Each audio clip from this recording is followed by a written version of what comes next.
Welcome, everyone, and thanks for joining us for the next episode of the Rocky Mountain MIREC Short Takes on Suicide Prevention podcast. I'm your host, Adam Hoffberg, and today's episode, we will be continuing our series on lethal means safety, and we're really pleased to be joined today by Dr. Mike Anestis, and he is with the Suicide and Emotion Dysregulation Lab at the University of Southern Mississippi. And we're going to zoom in today and talk a lot about his work on firearms and suicide prevention and really let Michael just jump right in. So welcome, Mike. Thanks for having me. Our pleasure. So just as we always do, could you give us a little bit on yourself and your background and also, your connection to this topic and why you're pursuing this research? Yeah, sure. So I went to graduate school at Florida State University and trained as a suicide researcher with Thomas Joyner, which was what brought me into suicide prevention field overall. But mostly my work the last handful of years has been focused on firearms, which is, why I'm here today chatting with you. And that really comes from where I live now. I live in Southern Mississippi, and they say you can get further south, but not deeper south. So I live in an environment where guns are very prevalent and gun suicide is very prevalent. And I sort of found myself sitting in my office one day feeling a little bit agitated about that and decided that I have this sort of nerdy skill set that I might be able to leverage to do some good, hopefully, in the world. And so my graduate students and I have really devoted the last handful of years to better understanding what the role of firearms is in suicide and what we can do about it. Great. And yeah, I'm so excited to really dive into this topic with you and learn more. It's great to have you on the show today. So I wanted to start off just kind of orienting our listeners and making sure everybody understands the topic a bit. And so really just going over some of the fundamentals about what we know about the relationship between firearm access and also how storage of firearms and the risk of suicide are related. And at least for now, I really want to focus on what's going on here in the United States, in America. Sure. So in the United States, the story of suicide really is a story about firearms, which might sound like an extreme statement, but I think the numbers back that up. So 2016 up until this morning actually was the most recent year for which we had official data. And in that year, just under 45,000 folks died by suicide, and 51% of those deaths were by firearms. And that's an astounding number in its own right, but it's even more astounding when you realize that firearms are used in less than 5% of all suicide attempts. So what we know is that in the United States, people almost never use firearms to attempt suicide, and yet more often than not, when someone dies by suicide, they used a gun. And what that tells us is a couple of things, but the most important is just that the method itself is so lethal in a way that stands out relative to other methods. And so we know that 85 to 95% of all suicide attempts that involve a firearm result in death. And that might not sound all that important until you compare that to other methods. And by far the most common method of attempt in the United States is intentional overdose, but only 2 to 3% of those attempts result in death. And so with the most common method, people almost never die. With one of the least common methods, people almost always die. And because of that, firearms represent the norm of American suicide. And that's why I say the story of American suicide is a story about firearms. And to put that in sort of one level further of context, what we know is that 75% of folks who survive an attempt never go on to attempt again, and 90% don't go on to die. And so what that tells us is if you have a second chance, there's a really good possibility that you're never going to die by suicide, that you've made it through this. But folks who use firearms don't get that second chance. And so in terms of what we know about the relationship between firearms and suicide, we know that from decades of research that firearm ownership and access is associated with death by suicide. And this is true even when you are accounting for all the other things that people might say you should focus on instead. So whether it's mental illness or poverty or loneliness or access to care or religiosity or where you live, none of those things wipe away the relationship. They're all important too. The argument isn't that they don't matter. Let's only talk about the guns. But the idea is that the firearm itself appears to have its own unique and robust relationship. And you asked about storage, and what we know about that is it takes this relationship I was just talking about and it amps it up. So once there's a firearm in the home, risk goes up as much as 5 times relative to homes without a firearm. But if that firearm is stored unsafely, that risk goes up even higher. So David Brent published a study in 2001 showing that amongst firearm owners, the ones who store the firearms unsafely were 9 times more likely to die by suicide. And so what I mean by unsafely is going to vary, but the general idea is it involves a combination of factors, like is the firearm stored unloaded and separate from ammunition? Is it stored in a secure location like a gun safe or a lockbox? And are you using some sort of locking device like a trigger lock or a cable lock? And some might say you need all of those. Some might say you need one or two of them. There's not really a clear definition there. But the idea is the safer the storage, the lower the risk. But even the most safely stored firearm is substantially more dangerous than one that's absent altogether. Thanks so much for that. I mean, you really said just a ton, and I want to break it down a little bit, especially around that last piece about the relationship between having that firearm access and the risk of suicide, because I think many people might get confused or misinterpret that as meaning that firearms cause suicide or suicide risk. And I want to be clear that isn't what you're saying. So can you just expand on that a little bit? Absolutely. And the data on that are just as clear as the data I was talking to you about a moment ago. There's decades of research showing that firearm ownership is not associated with suicidal thoughts. And so what that tells us is that owning a gun doesn't make someone who's otherwise happy and healthy suddenly become suicidal. That's just not the role of firearms in suicide. What they do is they make suicidal folks far more likely to die. And the problem is that we're not always particularly good at knowing who's suicidal for a variety of reasons. And so you end up with this situation where ownership is associated with death, in large part because we can't pick out which are the owners who are suffering and which are the ones who aren't. But firearms definitely are not causing folks to become suicidal. And living in Mississippi, I have to spend a lot of time being very clear and upfront. Every talk that I give on this topic, I start off with sort of a disclaimer saying, here's some things I'm not here to do. And the first thing I say is I'm not here to vilify guns and gun owners.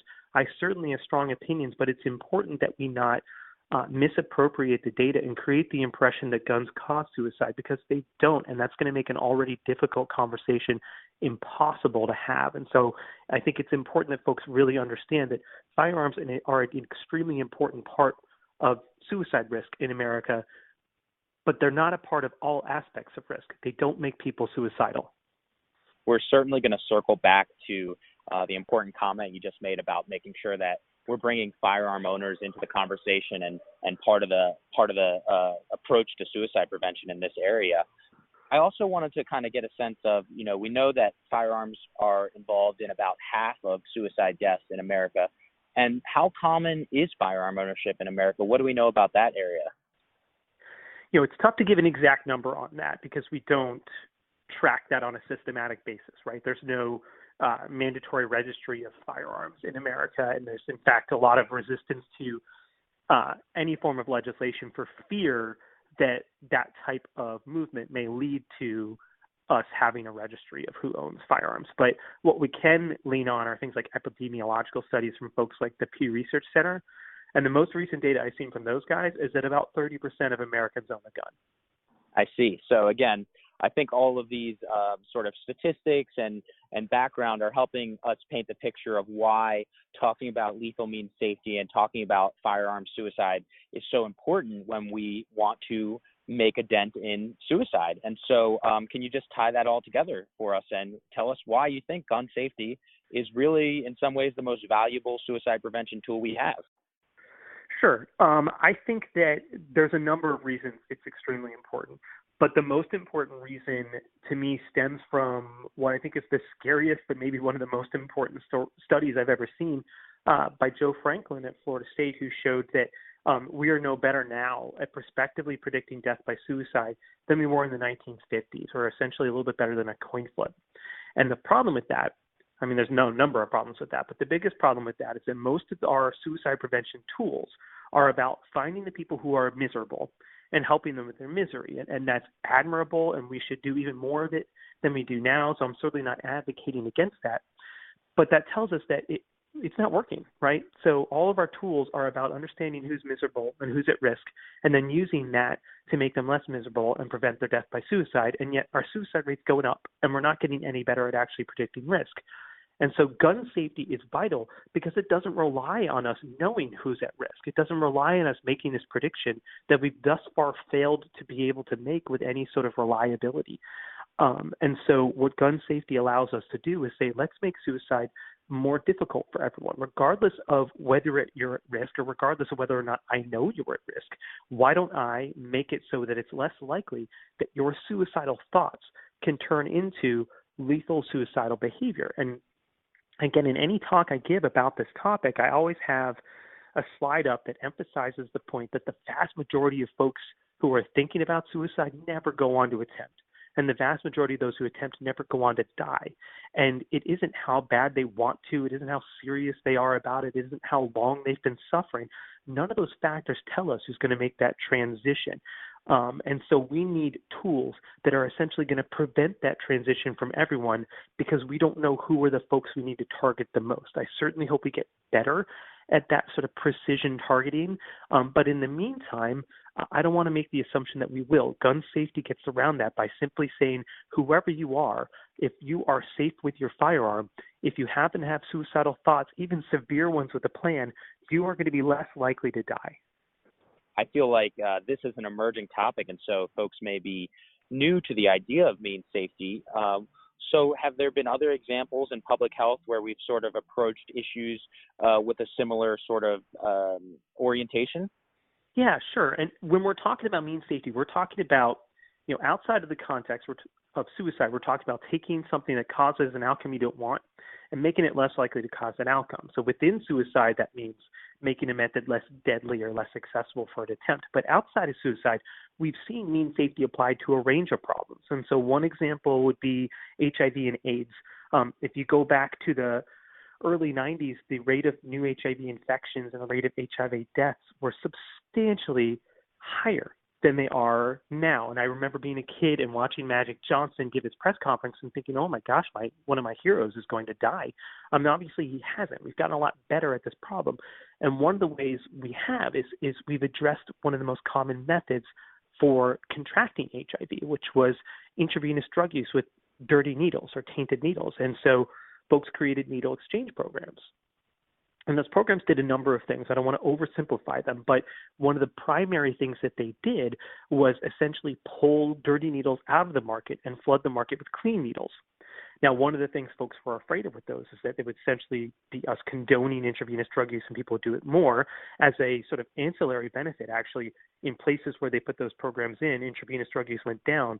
But more relevant to this conversation, rates of HIV infection cratered in those areas because they took the most common method of obtaining the virus, which is tainted needles, and made them less accessible. They made the method less likely to cause the outcome by making sure that needles were clean. Certainly, we would rather people just not use intravenous drugs. But in the meantime, if we assume that they are, how can we make it safer so we don't get the worst outcome possible, which is death through HIV, or one of the worst outcomes possible, that being one of the paths to death. So that's one example. Another example would be lung cancer. Lung cancer still occurs far more often than suicide. So it's still a problem we need to address. But in the past couple of decades, smoking, the most common cause of lung cancer infections, has become less prominent. And there's a number of ways we've done that. But one of the ways we've sort of demonstrated mean safety is through taxing cigarettes a lot, making them more expensive, right? And so this isn't me advocating for taxes, but it's to say if you make the method less accessible by making it more expensive, fewer people use it. If fewer people use it, fewer people get the negative outcome, in this case, lung cancer. But I think the most relevant example for suicide prevention in firearms is drunk driving. If you go back to the early 80s, the rate of auto fatality was much higher than it is now. In fact, the number of auto fatalities was even higher than it is now, even though our population's higher now than it was then. And about 60% of all auto fatalities directly involved alcohol use. We were incredibly permissive about it. If you said, let me hold your keys, you're more likely to get punched than to get the keys, and the person's friends were more likely to support the decision to punch you. But now, sort of getting a designated driver and not driving drunk has become more of a moral imperative, and we've done a number of things, but we've made the method less likely to occur by making it less culturally acceptable. And so we had the Ad Council put out ads like drinking and driving can kill a friendship, friends don't let friends drive drunk, and buzz driving is drunk driving. And they've had these ads placed in high visibility locations like the Super Bowl. And in doing so, they've saturated the market with a message that says maybe the safer behavior is to have a drunk driver. So it isn't alcohol is bad, don't drink. It's that when you are drinking, that might not be the time to drive. And so the corollary in suicide prevention would be when you're feeling depressed, when you're going through something difficult, that might be the time to find a legal way to let your buddy or law enforcement or a gun shop keep your gun for a little bit, and then you get it back when you're feeling better. So there are parallels from these other public health phenomena where you can say, what can we do about the most common method that's causing the outcome and make it less likely to do that, which we've also done in suicide with other methods in other countries. That's very helpful. I mean, would you like to expand a little bit about how that's been done with suicide in other countries? Absolutely. In the mid-50s in the UK, the most common method of death by suicide was sticking your head in the oven, which when I tell folks in audiences about that now, they sort of are astounded by it, but it was extremely common. And it wasn't that people were burning themselves to death. They were inhaling toxic gas. The carbon monoxide levels in domestic gas in the UK was extremely high. And so the government thought at one point, hey, maybe we shouldn't be pumping so much toxic gas into people's homes, and they detoxified it. And the rate of death by suicide using that method went down by 80 to 90%. But what's more important is the overall suicide rate in the country went down by 30 to 40%. And so by taking the most common lethal method and making it less likely to cause the outcome, people didn't just find another way, they stopped dying. If you look at Sri Lanka, they were recently having a real problem with suicide by extremely lethal forms of pesticide. And they did a bunch of things. They built lock boxes on farms to give people a way to store it more safely, but they also just banned some of the most lethal pesticides. And the overall suicide rate in Sri Lanka dropped by 50%. But the most relevant example to the conversation you and I are having today is the Israeli Defense Force. And so they have mandatory military service for young adults. And they noticed in the early part of this century that young adults were going home on the weekends and shooting themselves with their service weapons. And so they just changed a policy. And they said, you know what, you can no longer do that. You lock your service weapon up in the armory when you go home for weekends or holiday. And that's all there is to it.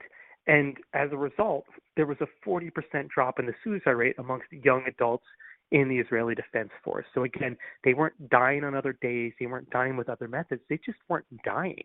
And so when they take the most common form of suicide death in a specific area and the most highly lethal form of suicide death in a specific area, and they make it less deadly or less accessible, people die less often. What that tells us is that focusing on the method works, but also that what works in one location isn't necessarily going to be the best answer for another location.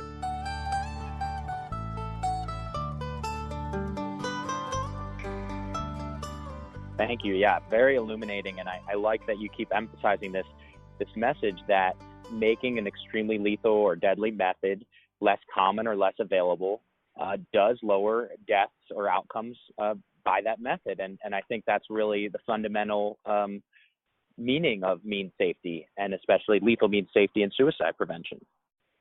So I want to turn now to a recent article that you were featured in, and this was in the American Psychological Association's Monitor publication. And this article was called, "Can Making Suicide More Difficult Save Lives?" And of course, this relates very much to what we're talking about today. I wanted to dive into this article a little bit with you. Also help shape the conversation around firearm deaths, because I think a lot of times what we hear about with firearm deaths are mass shootings, which are, of course, very unfortunate and tragic. But we also maybe don't get the media attention and the public attention around firearm suicide that we should. And I think this helps people understand more why this issue is so important. So could you talk us through that? Sure. I was grateful, actually, that APA was willing to put this topic in such a prominent spot. I think that, as you were alluding to in your question, it's just something people don't like to talk about. And I think in large part that's because suicide is uncomfortable to talk about for a lot of folks, but also because the population in general, I think, just doesn't understand or know about the scope of the problem. And so in the United States, almost 2 out of every 3 gun deaths is a suicide death. And as I said earlier, more than half of the suicide deaths are gun deaths. And so these two stories of suicide and gun violence are intertwined with one another in a way that we have been underemphasizing tragically, and in a way that makes us far less able to tackle the problem. As you said, we talk mostly about mass shootings, and I'm certainly not going to discourage us from doing that. I think that those are tragedies that deserve every bit of our attention, and those lives lost deserve all the thoughts we've been giving to them. But those types of events represent a very small minority of gun deaths in the United States. And so it seems to me that if we want to prevent gun deaths, if we want to bend the curve on the rate at which people are dying at the hands of a gun, we have to focus on the way that that's happening most often. And it's not even close. There are more firearm suicide deaths than there are homicides by all methods combined. Firearm suicide death on its own could be in the top 15 causes of death in the United States.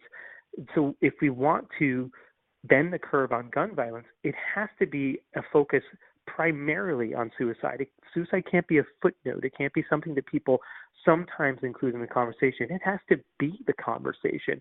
And so by all means, people can talk about mass shootings and homicides in general or accidental deaths, and they should, and we should honor those victims.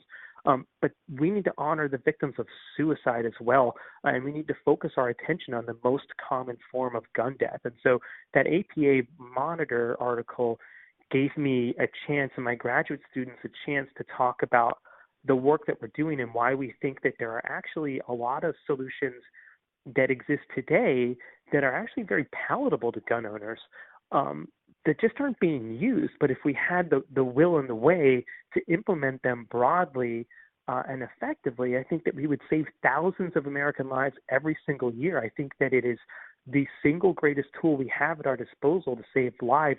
And it's just sort of astounding to me how we can rally around not eating romaine lettuce so effectively a couple of weeks ago, but we can't look at 25,000 Americans dying from firearm suicide and do much of anything about it. Yeah, that's just so profound. I mean, I remember the first time I sort of understood the relationship or the proportion of firearm deaths that are suicides, and I was really just, my jaw dropped. I didn't realize the extent of the issue, and I think a lot of it is because we don't talk about it enough. And I think this is a great transition around talking about maybe why we don't talk about it enough, or what the hesitation is around approaching the issue. In many cases, I understand that it's because academics and many of the researchers are not firearm owners, and it's a very difficult topic to approach. So can you walk us through that and maybe also some solutions to that? Sure. I really do think that's part, obviously not the entirety of the problem, but I think that's a big part of it, is that there's almost a lack of cultural competence and knowledge, which isn't a criticism of researchers. People come from different places and different cultures with different experiences and different thoughts and views on firearms. And again, I have very strong thoughts on them. But I think that sometimes when we feel uncomfortable or ignorant about something, especially when we maybe are accustomed to trying to frame ourselves as experts on an area, we tend to avoid the topic. And a lot of academics or physicians or healthcare providers in general don't own firearms and don't know much about them. And so if that's the case, it's hard to then have a conversation with a firearm owner about what they should do, because it's hard to even speak competently about how firearms work, or know what type of firearm someone has, or what the different safety options are and what they cost and how you use them. And no one likes to sound like an idiot. And when you're talking about suicide prevention and you're thinking about this from the perspective of, this person's at high risk, and you don't feel like you can competently speak about what they're supposed to do, you might be less inclined to talk about it. But I think even going beyond that, there's also fear of offending folks. There's fear of being political. There's researchers who don't spend much time on this also because there just hasn't been much funding. There's been a couple of new sort of resources that have come online or are about to come online that are focused on funding gun violence research. But there has also been about a quarter of a century during which the CDC, due to successful lobbying by the NRA, has been unable to fund gun violence research. And so there's been a ton of obstacles. In terms of solutions, though, there are some things anybody can do, and some of these are simple and some of them are harder. The simplest thing someone can do in order to feel more competent is just ask some questions, read a little bit about it, or do what I did. I took my entire team to a gun range and had a concealed carry permit educator teach us. So we each have a little bit of time on the range, and we sat and listened and learned about these are different types of firearms, and this is how they work. And these are these different types of locks, and these are how they work. And this is what it feels like to fire a firearm. And it lets us come in and credibly speak, but also do it in a way where you aren't pretending to be something else. So I'll tell people all the time, look, I do not have the most experience with firearms in the room. I may have the least. I don't have zero. I'm going to sort of come at this from the most educated place I can and try to understand more.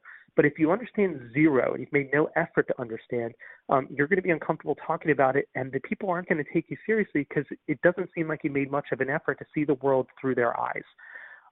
So the simplest thing is just learn, get some experience. The more complex things people can do is collect some data. There are basic questions that haven't been asked. I look at a lot of my colleagues in suicide prevention who are using far more sophisticated methodology than I am, and they're asking these very in-depth questions. And I'm sitting here thinking, I have to ask the most basic questions because nobody's doing gun violence research, certainly not many people in the space of psychology where I live. And so ask these questions, advance our field further along so we can get better at this. That's the other thing we can do is people can increase their competence by simply gathering data and using it themselves or sharing it with others so that they, again, can feel like they can speak about this credibly, learn about this sufficiently, and then apply it in a way that's meaningful to their field, whether they're an educator, a practitioner, a researcher, or whatever. Excellent. Yeah, really good thoughts and advice there, and some very practical steps people can do or think about as they dive and approach this issue a little bit more informed, from a little bit more of an informed perspective. Given that we both do research with military and veterans, I wanted to zoom in a little bit more on some of the work you're doing with the Mississippi National Guard, and also have you tell us a little bit about what we know about the extent of firearm suicide among veterans and military personnel, and again, emphasizing why this is even a more poignant topic among our service members. Yeah. So, I mentioned earlier that I live and work in Mississippi, and one of the things I like to point out about Mississippi is that, whereas in most of the country, about half of the suicide deaths that result from firearms, in Mississippi it's 70%. And to me, that stands out as like an astoundingly high number. But what's sort of heartbreaking is that number is not all that different from the number in military and veteran populations, where it's about 2 out of every 3 suicide deaths result from firearms. So it's important to talk about the military and veterans because it's an even bigger problem with them than it is amongst civilians, which isn't to diminish the issue, but within civilians, but it's to highlight that in this particular population, the problem is even more severe. And there's a number of reasons why that could be the case. Demographically, you have a far more male-heavy population amongst military and veterans, and men are more likely to own firearms and to die by suicide using a firearm. So just like the elevated military suicide rate is in some ways explained by the fact that you've got a lot of men in the military, the firearm rate is as well. But female service members are also more likely to die by firearm than are civilian females. And so that tells us that it's not just about demographics. There's something about military life that would explain that. And to me, I think the explanation is what folks refer to as the capability for suicide. And that can mean a number of things. It's a construct we're still working to define properly and certainly to measure effectively. But what we all kind of agree on, whether you're talking about Joyner's interpersonal theory of suicide or Klonsky-May's 3-step theory of suicide, is that not everybody who wants to die is capable of dying by suicide. And that capability includes a number of things, but some of them are pain tolerance, fearlessness about death and bodily harm, but also access to and comfort with lethal means. And if you think about the military, they are, as they should be, trained to be proficient users of firearms. And so on the one hand, you have this voluntary service where people are opting in, which may already draw from a population more likely to own and be comfortable with firearms. But on the other hand, you also have the experience, at least through basic training for those who never go on to use a firearm with any regularity in their actual service career, at least in basic training, you're going to get a level of aptitude in how to use firearms. And in doing so, you are making people have greater access and comfort with lethal means, which means you're making them more capable of dying should they want to. And so a study that Craig Bryan and I put out a couple of years ago, or I guess more than that now somehow, but we found that suicide attempts in the military are far more likely to result in death than are suicide attempts among civilians. And a big part of that was the choice of method. It's that they are more likely to use a firearm. And firearms aren't more lethal in the military. They're just more frequently used. And so when you talk about this topic, you need to focus on the military a good deal because they have greater risk. They have a greater propensity to use this method. And because of that, their suicide rate shoots up. It goes up higher, and they're at higher risk. And again, with all the things we were saying before about it's really hard to know who's at risk, that's particularly true amongst the military, who often are avoidant of mental health care and hesitant to disclose suicidal thoughts if they have them. And so a tool like mean safety can work around that to an extent by implementing a safety procedure where, regardless of whether or not I know you're at risk, you are less capable of acting on thoughts you may have. That's very helpful. And I'd like to turn and talk a little bit about a research study that you have in progress that's looking into this issue and actually an intervention to approach this issue. And I understand the project is called Project Safeguard, and it's underway with the Mississippi National Guard. Can you tell us what you all are trying to do in that project? Sure. So Project Safeguard is a randomized controlled trial funded by the Department of Defense through the Military Suicide Research Consortium. And what we're trying to do is really sort of activate those exact principles I was just talking about. So the idea behind this whole project is that service members often avoid disclosing their suicidal thoughts when they're in treatment, and in fact often avoid treatment altogether. So we first know they're at risk for suicide when they die by suicide, and that's quite often on their first attempt with their own personally owned firearm. And so we wanted to create a primary prevention trial, a trial that says, okay, if you're suicidal, you can come in, but if you're not suicidal, you can also come in. This isn't about saying who's acutely at risk and trying to make that risk go down. It's about saying, let's lower risk for everybody. And so we are working with the Mississippi National Guard. And we chose the National Guard because they often have one of, if not the highest suicide rates across the military for a variety of reasons. We don't certainly know for sure, but a big part of it being that they live sort of partly in both worlds and not fully in either in terms of civilian and military life. And so we're working with Mississippi National Guard, and folks are coming in and they're randomized to one of four conditions. In one condition, they have a 15 to 20 minute conversation with us based on motivational interviewing principles where we talk to them about firearm safety. What are your current firearm storage practices, and how open might you be to trying some different things in general, and also developing a plan for what you might do if you or someone you love develops risk for suicide. Some folks are randomized also to get that same conversation, but also to get free cable locks for each of their firearms. There are two other arms of the study. Some folks are randomized to get our control condition, so a 15, 20-minute motivational interviewing conversation, but just about sort of health principles, so stress management or sleep or diet or exercise. And then the last group gets that same sort of health conversation, but also the cable locks. And so we bring the folks in at baseline and we give them whatever intervention that they're randomized to. And then we talk to them again at 3 and 6 months post-baseline. And the goal, our hope, is that with a single 15, 20-minute interaction, we might be able to get folks to change their firearm storage behavior. And in doing so, lower their risk for suicide should suicidal thoughts ever emerge. And if we do this successfully, what I think we have, at least in the military, is a scalable tool, because the goal is to make this something that can be done on a peer-to-peer basis. And so you could roll it into already existing infrastructure, whether that be basic training or within the National Guard annual training, right? There are opportunities where folks come in and you, again, much like we did with drunk driving, try to change the cultural norm so that the idea is that a strong service member, a smart service member, stores their firearms safely and stays alive. And so I think we have a tool that is short. It's a single episode, a single session. It could be done on a peer-to-peer basis and could be done within the military community, so the credibility of the message is there. Now, we're very early in the trial. We're going to eventually have a little over 230 participants.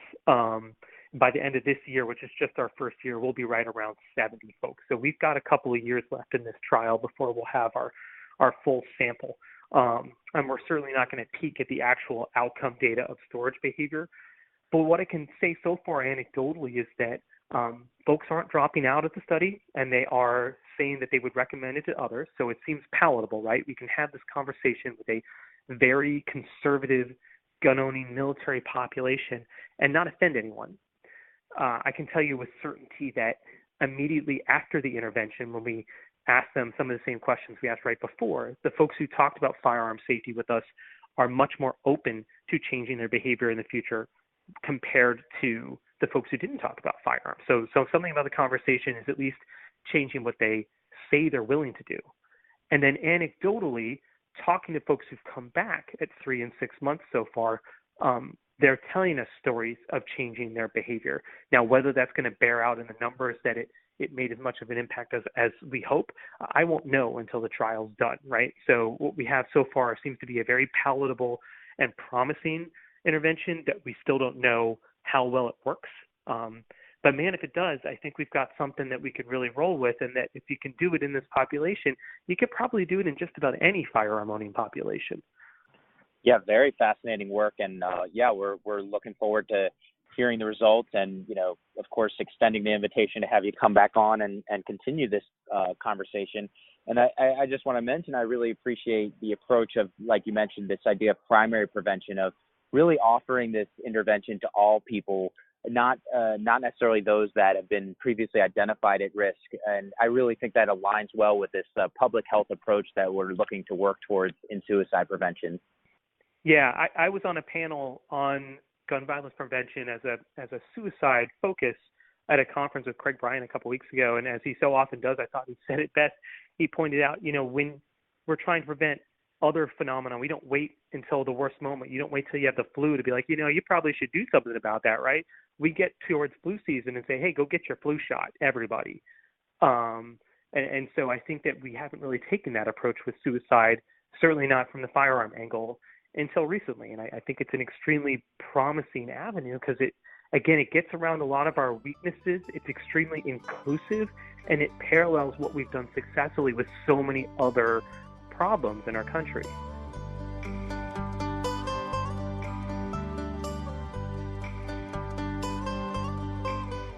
Great. So I want to shift gears a little bit. I have you on the show today. I know we are really covering a lot of ground, but I think this stuff is so important that I just want to keep going with you. And I understand that you are the co-chair of the Firearms Committee, which is part of the American Association of Suicidology. And I wanted to hear about your role within that committee and sort of why the committee exists and what you all are working towards within AAS. Yeah, this committee and AAS's general approach to firearms has been things I've been very excited about this past handful of months. So I co-chair the committee with Aaron Dunkerley, who is an attorney based out of California and a suicide loss survivor who's been a sort of passionate advocate on this topic for years. And we've got a committee that currently has between 30 and 40 members from a really diverse set of backgrounds. So we have sort of research nerds like myself from various fields. We have folks who are clinicians. We have folks in the VA system. We have folks who are loss survivors. We have folks who are attempt survivors. We have advocates. And so we have a real sort of broad consortium of perspectives. And on the one hand, that can be chaotic. So we've had some conference calls that I've dialed back a little bit because you get 30 or 40 people passionate about a topic from different perspectives, and it becomes a little bit hard to be productive in the conversations. But what we're trying to do is figure out ways to effectively channel that energy. It may be more email focused, but we're trying to sort of take a growing energy to do something active and tangible on this topic and leverage that to actually get outcomes. And we're doing that to the vehicle of AAS, who I think has been extremely forward-thinking on this topic, putting out allowing me to be a part of crafting position statements on the role of firearms and what we can do about it, or responding to things like the NRA tweeting out that health professionals should stay in their lane on gun violence. And so AAS has given us pretty free rein to take a strong stance on this issue and to promote a wide range of possible ways to help and to bend the curve on the issue. So it's still, the committee, I think if you ask me how have we done in our first year, I'd say that we've given it a good effort. I don't know if we've accomplished as much as we want to. Our goals are probably too big regardless of how successful we are, but we're still trying to figure out how to successfully harness the energy productively. But I like that it exists. A year ago, it wasn't even a thing that existed, and the policy statement wasn't out. And so everything that's in place right now is better than it was in 2017, and that leaves me hopeful. Obviously, there's a lot that needs to be done, but it seems like there's more and more people doing it and more organizations willing to vocally support those kinds of efforts. Yeah, that's really encouraging. And like you mentioned, it's a start. It's got a lot of potential, and I also, look forward to seeing where that goes. You mentioned that you were part of a position statement that AAS took on firearm safety and the role of firearms in suicide. And I was wondering, why do you think it's important that an organization with such national reach as AAS go ahead and take a position on sort of a controversial topic such as firearms and lethal means safety? I think it's vital because in the absence of them taking a position, it isn't a vacuum. It's just someone else's position that everyone else hears. And an organization like AAS is equipped with scientists and advocates and people with so much knowledge about this topic that most folks don't have. And so in a lot of ways, it's my opinion that scientists in general, but organizations like this need to take it upon themselves to not just talk to each other and not to shy away from difficult topics, but to use their knowledge to make meaningful contributions to the world. What's the point of your data if your data doesn't translate to something actionable that helps somebody, right? And so I think it's important because AAS then lends credibility to the studies that we're conducting and to the knowledge we gain through science. It makes it more accessible to the public, and it gives us a successful counter to folks who have been voicing intuitively appealing but just factually incorrect views on what gun violence is in this country and what can be done about it.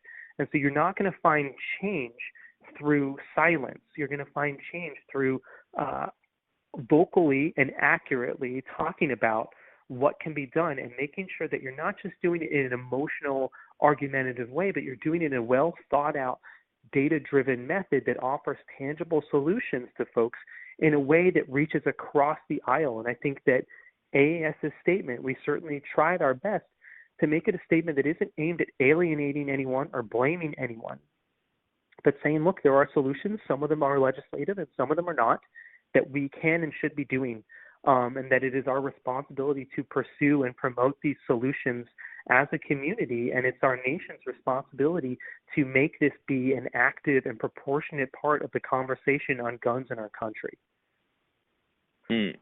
Yeah, I definitely agree, and I think as we've been talking about throughout today, it's just we understand the science, and in a lot of ways it's how do we get this message out in a palatable and in a way that really reaches our audience. And I think especially with guns, it's such a delicate issue. And so what are some ways that you've helped make sure you get your message correct? And what are some approaches you're taking to really, as you mentioned, sort of go across the aisle and make sure that really this is a not a controversial topic, but one that's really well accepted across the entire community of firearm owners and suicide prevention advocates? Well, I've tried a lot of things, and I continue to sort of almost spastically try every method I can. The primary way I do this on a local basis is by talking to folks, often in formal settings, but sometimes not. But working on perfecting my message and how I talk about it by listening to the perspectives of folks I'm talking to. One of the most illuminating talks I gave actually wasn't local, was in Asheville, North Carolina, and I was brought in to talk to a group of EMTs who had lost a large number of their fellow EMTs to suicide over the previous year, almost all of them by firearms. And they came in and I gave what at the time was my standard talk, and I talked to one of their leaders at the end. He said, myself and a lot of our guys, I think, tuned you out early on because we assumed we were going to get lectured, and it wasn't until the end that we heard some things. We thought, oh, okay, this guy isn't actually saying that. You really should have let off with that. And so I do now. I realize, oh, man, there are people who are going to make some assumptions about what I'm thinking and what I'm going to say, and they're not going to listen unless I make it clear that's not the case. And so I make sure that I start all of my talks by reaching across the aisle saying, this is who I am. This is what I'm not here to do. This is what I am here to do. I'm definitely not here to offend anyone or to make outrageous claims. I'm going to tell you about some stuff that I know, some lessons I think we've learned, and some things that we can do to go forward. And those messages don't alienate anybody. I get very positive feedback from people and very little negative feedback on these things because I think my general mantra is just don't be a jerk about it. And so I think that one of the ways that I'm trying to get the message across is simply by first hearing people's responses, what I'm saying, but then adapting to make sure that I don't dilute the message. I don't have a message for these guys and a different one for those guys. I have a uniform message that I think can appeal to anybody. So I don't have to change my speech depending on who I'm talking to. I have a way of delivering it that is getting increasingly broad in its ability to be heard without offending. So that's one thing. But I also think that what a lot of scientists like myself need to do to get the message out is go outside your comfort zone and diversify the forums in which you talk about what you do. So I wrote this book. I write op-eds all the time. I talk to as many different groups as I can. If I get an invitation to do something, I almost always accept it because I think, you know what, someone might be listening and it might make a difference. And maybe it doesn't, but I think that people need to be willing to become better at talking about what we do, making science relatable and understandable so that people want to hear it and want to follow sort of our recommendations.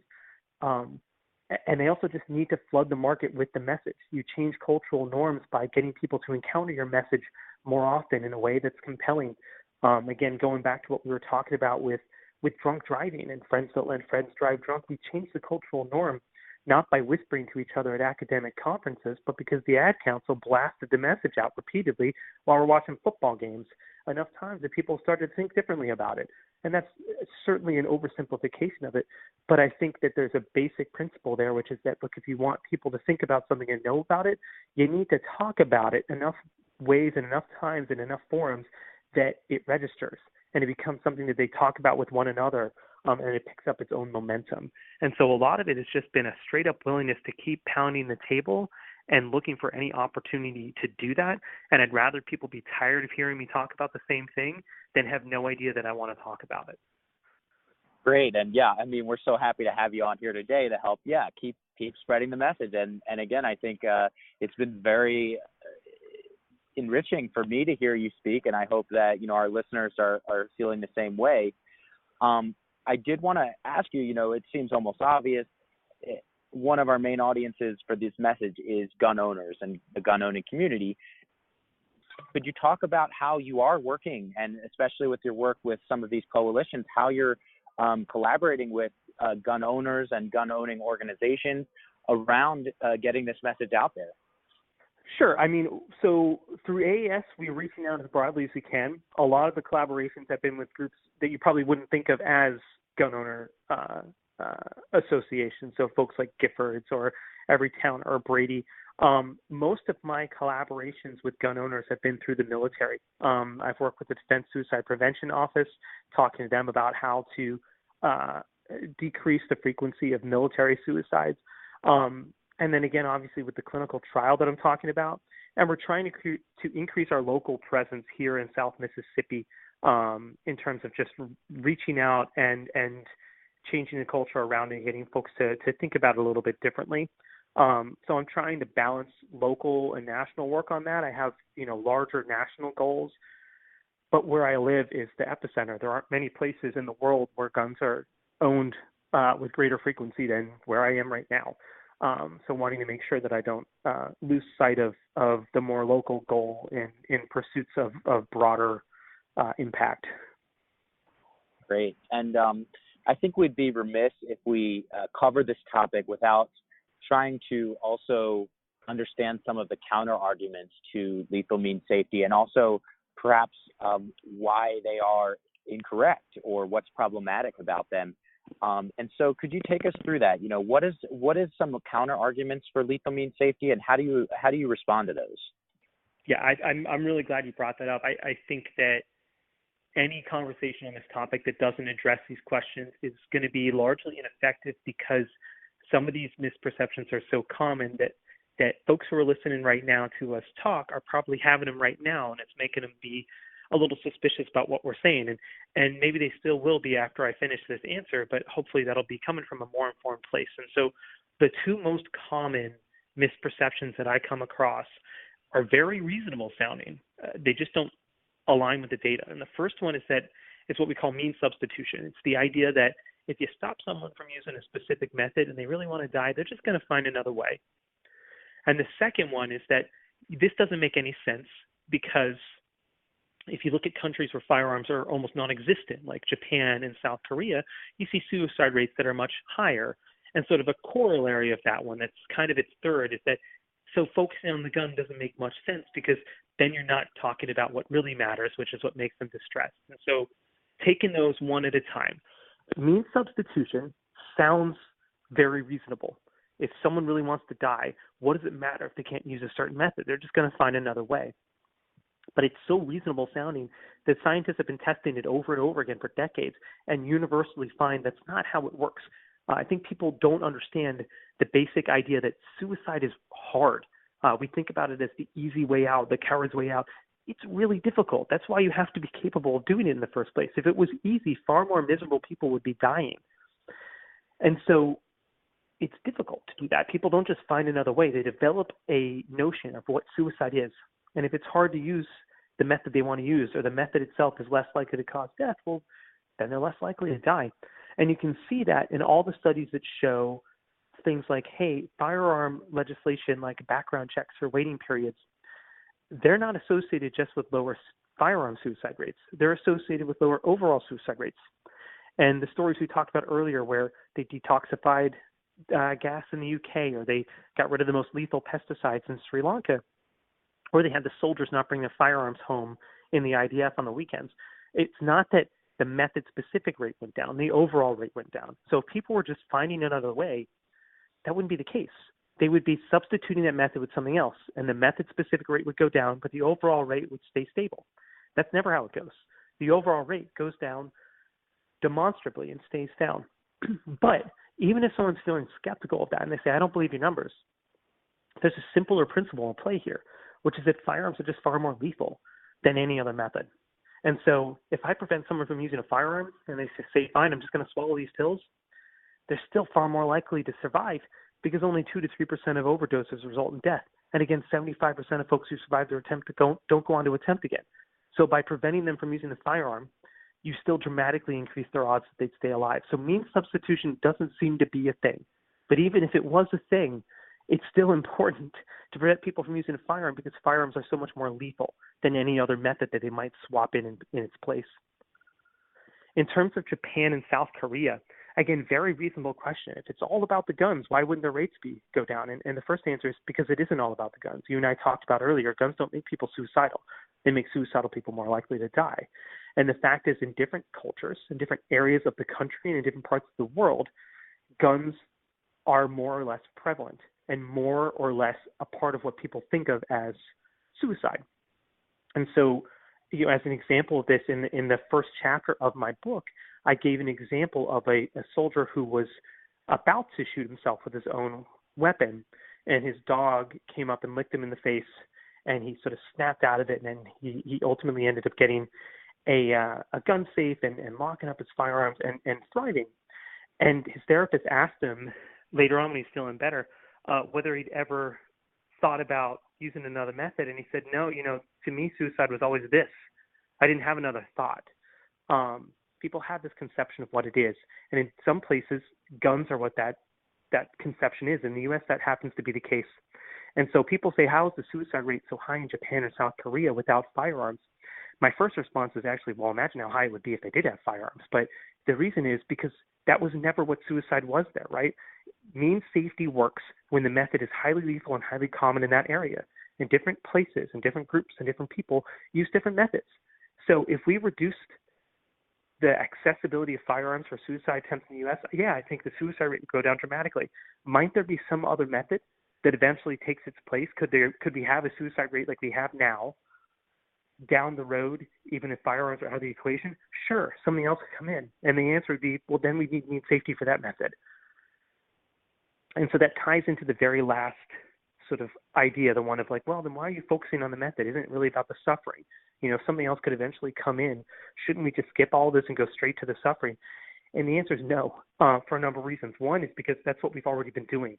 The whole sort of story of suicide prevention throughout its history has been focusing on the suffering, and it hasn't worked. So that can't be all that we do. But the answer is also in the data.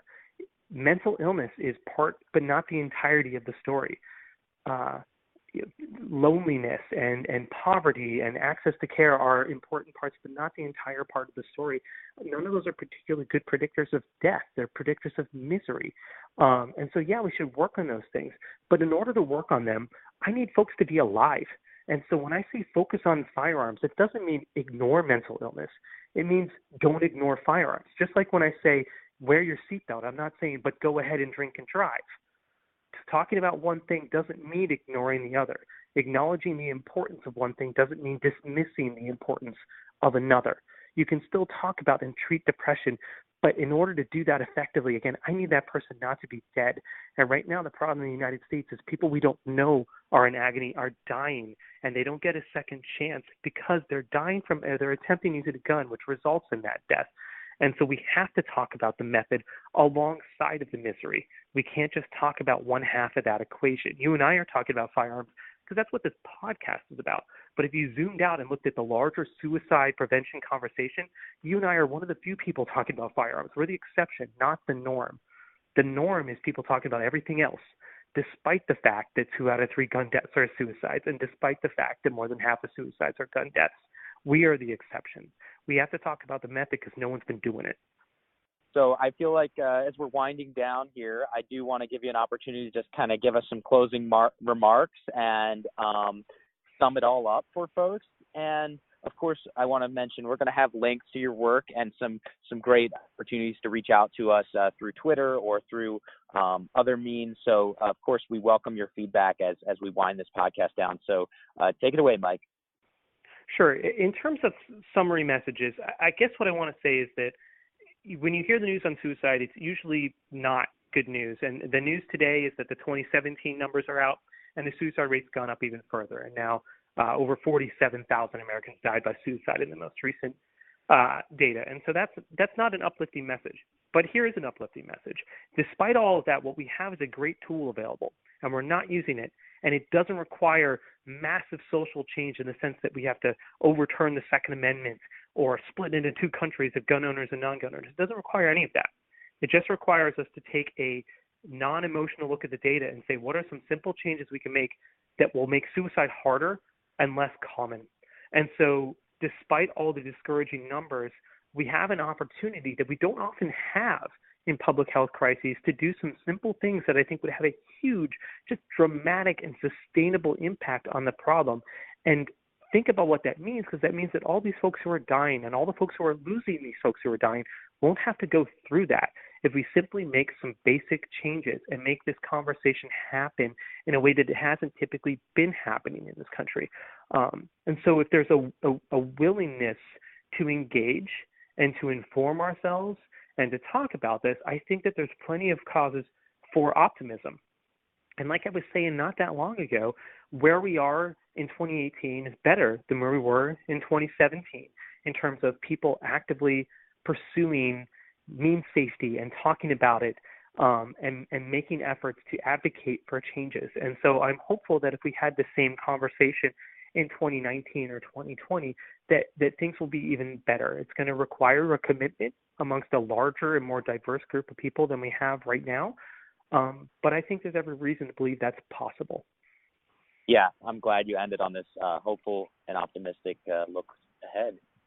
And so, folks, that's going to do it for today. We really appreciate you for joining us for today's podcast. As I mentioned, we will have some links to accompany the podcast as well as Dr. Anestis' Twitter handle, so you can feel free to chime in. We really do welcome a conversation around this topic. Take a moment to subscribe to our podcast, share it with others, and give us a review. And until next time, join us for more interviews on important work in suicide prevention and lethal means safety.